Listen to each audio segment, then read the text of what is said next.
World on my shoulder, heart full of blues out in the dirt. Down in the dirt.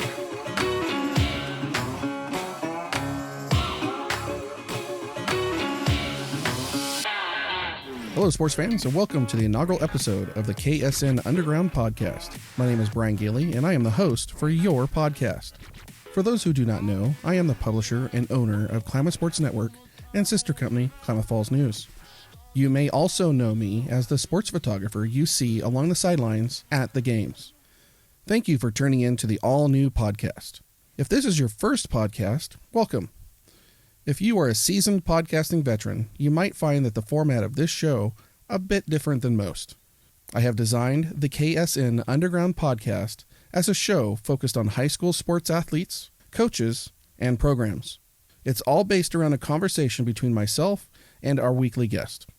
This week, on our first episode, we chat with Mazama Football head coach, Vic Lease. I recently sat down with Coach Lease and discussed this year's football program. Coach and I chat about his players, specifically those who have stepped up to fill the holes left by last season's graduating seniors. Coach Lease opens up about who he believes is the Vikes' most underrated player. And lastly, Coach gives us his scouting report on the Vikings' Week 1 opponent, the Pirates from Marshfield High School. But more on that in a moment. I first want to thank our sponsors for this episode. You, our KS Insiders. You might be asking, who was a KS Insider? Let me explain. Last year, parents and fans would approach me asking, how can they support Klamath Sports Network? I really didn't have an answer. In the off-season, I developed the KS Insider program, a way for fans to support what is done here at Klamath Sports Network. This program is designed for anyone that loves high school athletics. This could be a parent or relative of a student athlete, a fan of a school or its programs, even a fan of what we do here at Klamath Sports Network can now help support KSN by pledging as little as $5 per month to become a KS Insider. For more information, visit klamathsports.net and click on the yellow button at the top of the page that says Become a KS Insider. Our program is managed through the Patreon platform. There is no obligation for you to sign up, and you can cancel at any time. Thank you, KS Insiders. Content like this cannot be made without support from people like you. Now, on to my conversation with Coach Lease.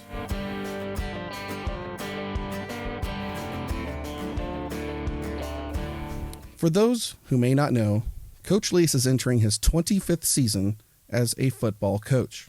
Coach Lease started his coaching career in 1994 as an assistant coach at Wilhelmina High School, located west of Salem.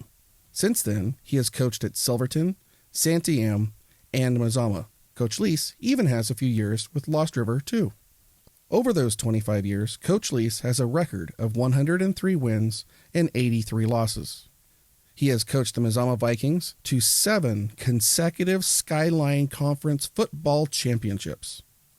And last year, he led his number 1 ranked team to the Oregon 4A state championship and defeated number 2 ranked Marist by a score of 27-21. I am pleased to have Coach Lease as our guest on our first episode of KSN Underground. Here is my conversation with Coach Lease. Coach, every year, every season, sometimes game by game, teams mature and grow. What have you learned about your team so far this year? Now, we have a lot of maturing, a lot of growing to do.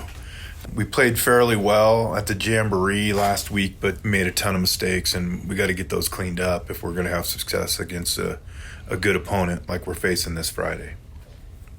With last year's graduating seniors leaving some holes in your offense and defense, who's stepped up so far to fill those vacancies? I'd say the biggest individual that stepped up is Tyson Van Gastel at quarterback. He's done a really good job for us. He read the veer really well last Friday night. We have some issues passing the football, but I think that will come along. He's a sophomore, so he's got a lot of room to mature. On the offensive line, I would say Isaac Pena has really stepped up on the offensive line at guard for us. Keegan McDonald at tackle. Daniel Yancey is just an outstanding athlete, and he's been able to play both ways for us at offensive tackle and middle linebacker. And then receiver, Savian Burke, I've done some great things there. Brendan Monteith has also done a great job at tight end. And then, of course, Brandon Gailey, he had a good night Friday night too, running the football. He was actually selected as back of the jamboree. So we have a number of young men that have stepped up, offensive line and skill positions. I think it's good to hear all those names. You got a lot of tools, a lot of weapons there on the team. Your guys start off in two tough opponents this season. You're on the road at Marshfield and Coos Bay, and then Cascade Christian, the 2023 A state champs. You've got them in Medford.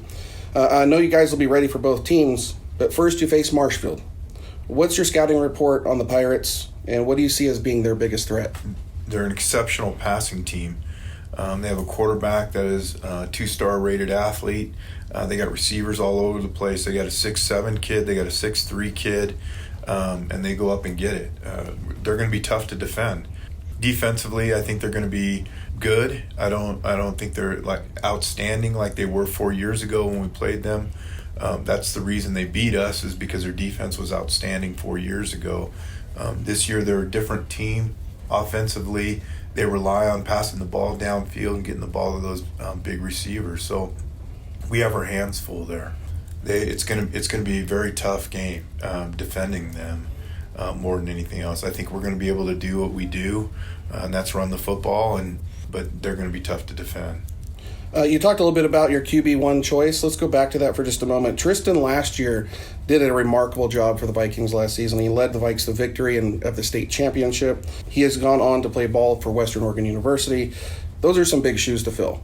Your QB1 that you picked for Marshfield, can you go into a little bit more depth on your choice there and why? The main reason is his athleticism and his ability to make good decisions. I've had a number of quarterbacks here at Mazama. Tristan was the best quarterback we've had at Mazama, hands down.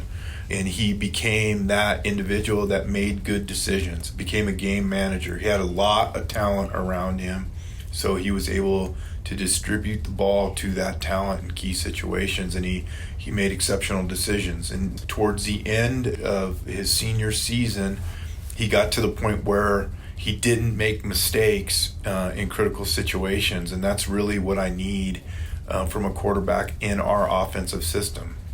They need to make the right decisions, but they also don't want to make a bad situation worse, and we say that a lot with our quarterbacks, especially running the veer. And I believe Tyson is very cool under pressure, and he makes good decisions. He doesn't get too high with the highs or too lows with the lows. That was also another selling point for him. Now, Tyson is the lone sophomore on the team, right? Yes, on the varsity squad. Yeah. So a little bit of young talent, a little bit of growth to go. Did he play JV last year? No, he was a freshman. He started as a freshman quarterback. So he started as freshman quarterback, and this year is going to get the nod as varsity. Mm-hmm. That's pretty awesome for your program. Absolutely. We rarely start sophomores as it is. If a sophomore starts for us, they're probably an all-state kid that will go on and play at the college level. Tristan Lee was a sophomore starter for us, but he started as a DB. Cole Brosterhouse was a sophomore starter for us, but he started as a receiver, defensive back. Dominic Hankins was a sophomore starter for us, but he was a defensive lineman. It's very rare to have one kid as a sophomore. This class that we just graduated, we had 3 sophomores that started for us out of that class. Tyson is the only one in that class, and his athleticism and his ability to play varsity football will speak for itself, I'm sure. Your running game is the bread and butter for Mazama Athletics for as long as I can remember for your football program. You've got a lot of power behind Zeke Keaton. You got speed behind Aiden Kent and Brandon Gailey. We know your team is going to have a lot of a strong running game. This strength could occasionally leave your receivers open as opponents try to stuff the box to get those kids under control. Can we expect to see you take advantage of that, open receivers downfield? Absolutely. And we attempted to do that in a jamboree, and we had out of the 5 passes, we had 36 plays. We threw the ball 5 times. During those 5 passes, 3 of them were off of a receiver's hands, that they dropped the ball. The other one was a bad pass, and the other one was intercepted, and the last one was a overthrown pass. So we should have had 3 receptions on the night, big receptions, but we didn't get it done. So we're definitely working on that this week, and it becomes a big play for us because so many teams are focused on stopping our running game that when we do pass the football, it ends up typically being a big play, a 20-plus yard play typically. So would we expect to see a more balanced offense this year? No, absolutely not. We're going to run the football. We were more balanced last year than we've ever have been at Mazama. When you pass for over 100 yards a game, and that's what we averaged last year, we passed for, in the 6 games that we played, we passed for over 100 yards in each one of those games, but we still rushed for about 350, 400 yards. We're hoping to pass for about 50, 75 yards a game and be about 400 yards on the ground. It's nothing new to us. When I have receivers and I have a quarterback, we'll throw the ball more, but if that's not going to happen, we're going to run the rock. We are extremely proficient at running the football. It's not just a 3 yards in a cloud of dust. That's what a lot of people like to simplify what we do here. But we can attack teams on the ground in multiple avenues and do a lot of different things running the football. So we're going to continue to do that. We just briefly mentioned the names Heaton, Kent, and Gailey, but you have a dozen seniors on your team this year. Seniors like Tanner Wood, Savian Burke, Andrew Wynn, Gunnar Dulce, Ben Whalen, Taylor Casey, Daniel Yancey, Nate Tramp, and Isaac Pena, who you talked about a minute ago. They've all played together since way before high school. Mm-hmm. That's a lot of experience in many of your seniors, starters. Of those seniors, who have you seen improve the most over those seasons? Boy, that's a tough question. I would say Isaac Pena really impressed me last Friday night on the offensive line and defensive line for that matter. He struggled last year a ton. He was actually in the starting lineup and he just did not improve. And he came in this year really focused on making a statement and doing some things done for us up front. So I think offensive line wise, I think it would be Isaac Pena. Skill position wise, I would think there's 2 of those in that senior class. The first one would be Brandon Gailey, who has really worked on his skills as not only a running back but also a receiver. He needs to improve on his blocking. And he still needs to continue to improve on his receiving, but he's definitely a dangerous runner. He's got breakaway speed, and he's got good vision to be able to see the open lane and run well. The other one is Savian Burke. Savian is kind of really athletic kid. He doesn't look like he's extremely athletic, but he is, and he's got very good hands, and he's lived in the shadow of Cole Brosterhouse, which Cole Brosterhouse cast a huge shadow, but he's doing a really good job for us. So offensively, I would say those 3 individuals. Defensively, it would have to be Tanner Wood. He's playing strong safety for us. He's calling out all of the assignments defensive back-wise. He's doing a great job covering. He comes up hard on the run. I'm very, very impressed with him defensively out of that senior group. Out of those same kids, there's a lot of them that are doing multiple sports. I think every one of them you mentioned there is doing multiple sports all year long, whether it be wrestling with Burke and track.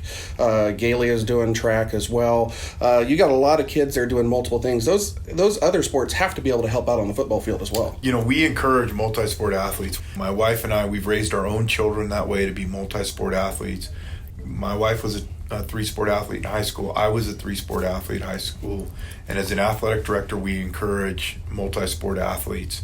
We just believe it creates a well-rounded athlete. The benefits you get by being coached by multiple athletes and their views on things and their philosophies on things, it just is better for an individual to grow and mature, not only in athletics but in life. So yes, a number of those young men are at minimum 2-sport athletes. Some are 3-sport athletes. We enjoy watching. Isaac Pena is a 3-sport athlete. He plays football, he wrestles, and he track now. And he was a baseball player originally, and now he switched to track. We enjoy that and we support that. And I think one of those things has definitely made him better because of it. It's outstanding to be able to see these kids all year long and be able to cover what they're doing. On that same note, you're talking about some of the most improved. Who would you say is your most underrated player on the squad? Underrated. God, I would have to say Nathan Tramp. he does some things on the offensive line. He calls our fronts for us. He makes the calls on blocking scheme up front. Defensive line wise, he's that anchor defensive end. He is, he's unheralded, especially when you're a lineman. We promote our linemen because they're so vitally important to us for our running game. So our backs will end up getting the press. They'll be in the newspaper. They'll, rush for so many yards. They're going to get touchdowns. They're going to do all that stuff. And our offensive line is always unheralded. He's the best player on our offensive line, and he, like I said, offensively makes all those calls. And defensive line, if he's not the best player, he's got to be in the top 2, but he won't get the press. He won't get the recognition until we get in that all-league meeting and hopefully all-state at the end of the year. But I would say definitely he is the most underrated player on our team. Well, you definitely can't get those breakaway plays from the running backs without the lineman creating a hole, can you? That's correct.